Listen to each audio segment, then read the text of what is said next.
All right, so really disappointed for our players, especially our seniors, to finish like this with a chance to win 3 in a row. And, really didn't think we did a really good job coaching in game with some adjustments. Credit to Mississippi State, too. They played really hard. Sacranet, I've said for a long time, does a great job, gives people problems. Very risk-taking, and came out today and was extremely aggressive, and we didn't respond very much to all the cover zero blitzes out in the middle of the field, which is very unusual. So strange game. You probably thought for first 2 possessions, both sides, that it was going to be an offensive game, with us driving right down and those guys driving right down, and then our defense settled down until the last drive of the first half. So just really discouraging. Really had a hard time picturing this happening even when the game was going.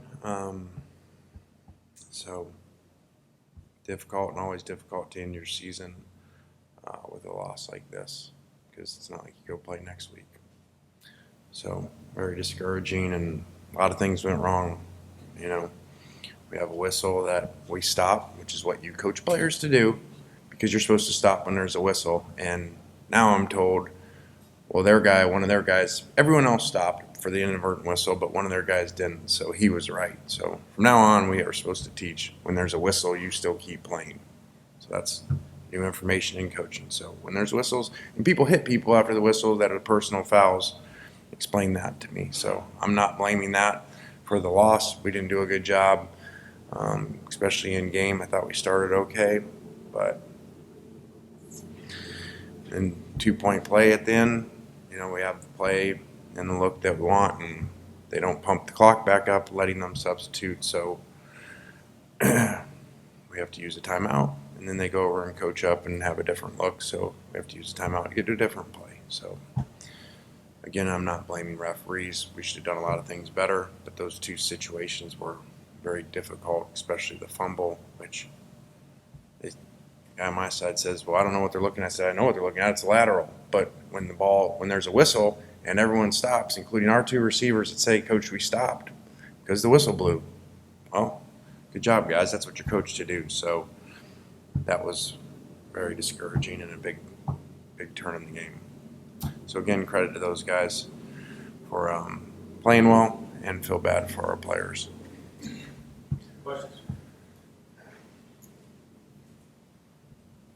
Lane, with the regular season over now, do you anticipate being Ole Miss's coach next season? Yes, I do. I feel like that was a court trial where you're like, yes, I do.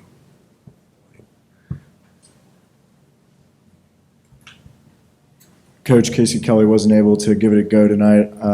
I don't recall a play being ran where there weren't 4 wide receivers out there. Why was that?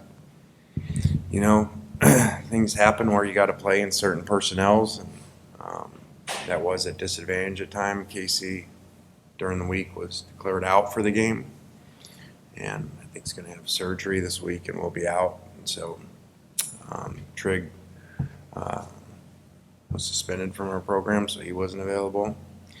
And Kyron, he's still learning, so that put us in 4 wides, and then Mingo on the hit where he drops the ball, hurt his ribs, so then we were really in trouble, because as you saw him come by, there was a couple times he couldn't block the end, which hurt us on some negative runs. So just one of those challenging situations, and it's tough when you're playing without tight ends and they're blitzing everybody to stop your runs.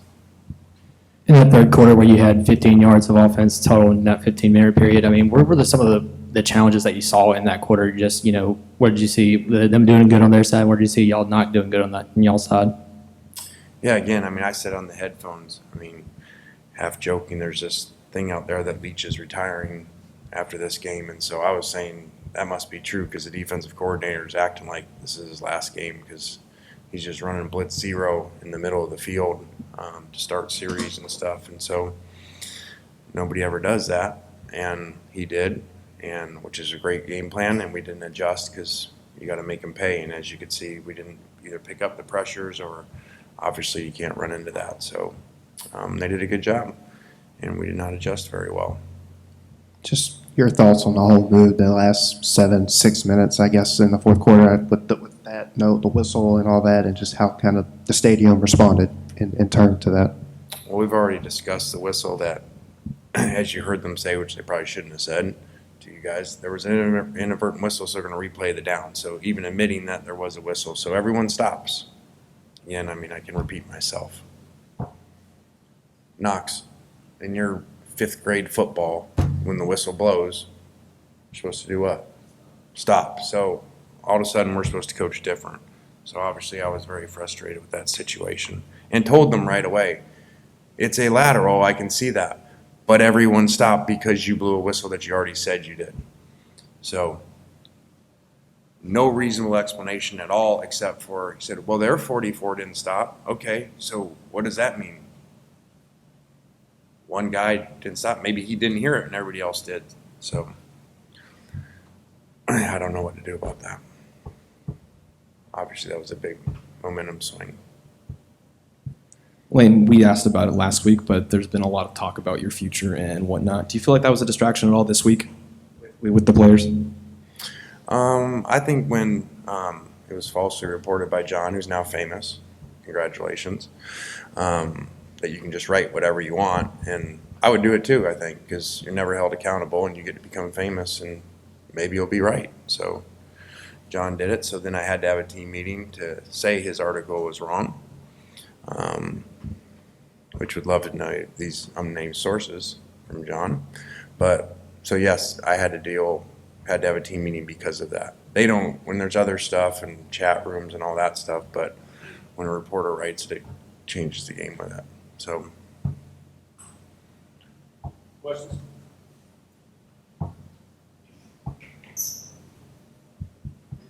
Lane, let me follow up and rephrase the initial question. If Auburn offers you its coaching position, do you anticipate being Ole Miss's coach next season?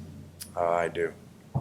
And then if I can follow up, what did you tell your players yesterday when you spoke with them? I mean, I could just easily say that's between team meetings that we don't really talk about that, but I just told them that report that probably you're not paying that much attention to, but probably your family is inaccurate and false reporting. So, Lane, when do you think the timeline kind of is for you to sign a contract extension with Ole Miss? And obviously, what's the timeline for that? I don't know. I mean, I've signed 3, so did that make it, does a 4th one mean you're never leaving? So, I don't know. I'm much more focused and worried about the game than whether you sign another contract. I'm not acting ungrateful for that, but again, everybody thinks you sign a contract. Well, a year ago you said the same thing, and then here we are again. So, Lane, how encouraged are you that the Grove Collective just announced they've raised $10 million? yeah, that's awesome. Very encouraging. Obviously, that has a lot to do with the world of college football that we're in, the ability for places to sign players and to keep their own players. So that's very encouraging. Zach Evans only had 5 carries for 0 yards. How come he didn't see the ball more? We just really never got in a rhythm. You know, we had a number of 3 and outs, which is unusual for us. We're usually really good at getting drives started, and so guys get more carries, and his drives stalled. And again, they did something, they had a great plan, which is nobody does. You know, they played blitz zero out in the middle of the field on 1st and 10 normal situations, and that's extremely hard to run into. I guess now what's kind of the next step after this game, knowing you have a month or so till the bowl game, just kind of what's the process this weekend and Monday? I mean, I didn't spend a lot of time on it. We have schedules that, you know, we follow based off of when the game is. And, you know, they get a couple of days here off, and, you know, coaches go recruiting starting tomorrow. So a lot of work to do. Anything else, Coach?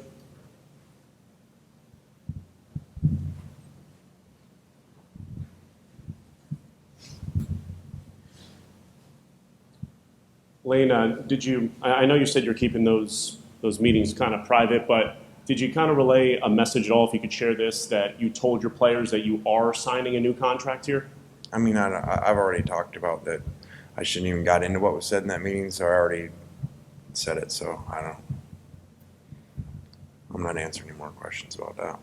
Lane, hindsight's 20/20, obviously, but if you had it to do over again, would you have tried to squelch these rumors, knowing that they were swirling around, or do you think it didn't affect the team? I don't know. I mean, hindsight 2020, I would have kicked a field goal too if I knew our player wasn't going to run the pop pass he's supposed to. So that would help in a lot of situations. So. Anything else, Coach? Yep. You guys started off the season obviously really hot, but coming down the stretch, there was a struggle. And I don't know if there is something that you would point a finger at, and if there is, what would that be? A lot tougher schedule would be part of it. You know, it's just the analytics of it. And we just really had some games here where we didn't put it together. You know, today the defense didn't play great, but played well enough to win for sure. And we didn't, we played our worst offensive game of the year. So week before we played our worst defensive game of the year. So really kind of fell off after the Alabama game of playing consistent. And, still, so you got to keep playing. Still went 99 yards there and gave us a chance. Make the 2-point to go into overtime. All right, thanks, Coach. Well, players. All right, thanks.